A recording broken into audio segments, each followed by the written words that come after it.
Les vieux méritent mieux, c'est son nom. 4e édition aujourd'hui de cette opération menée dans les EHPAD et les résidences pour seniors.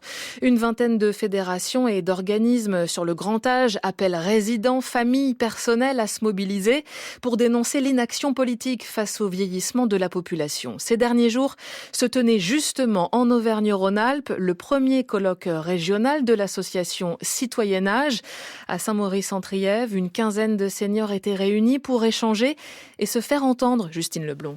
Réunis par groupe pour échanger et écrire un texte ensemble autour d'une thématique. Quel lien tisser ? Quel lien tisser quand on est en maison de retraite, par exemple, comme André. Il vit en EHPAD à Mélan depuis 8 ans. Des liens avec les professionnels, des liens avec les résidents.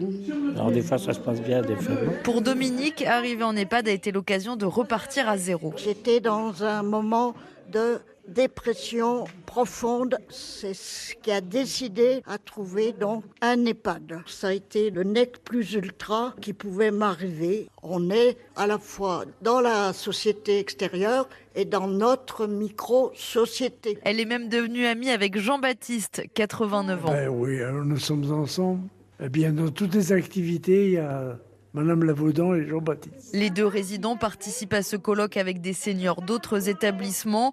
Une initiative de l'association Citoyen Âge, encadrée par des soignants comme Pauline Alexandre, psychologue à Lyon. Pratiquement toutes les personnes ont quand même pointé le fait que l'arrivée en EHPAD, c'est un saut dans l'inconnu. Ces réunions Citoyen Âge ont été un lieu dont les personnes se sont saisies pour tisser des liens. L'association souhaite pérenniser ce colloque chaque année et faire venir de plus en plus de seniors de la région.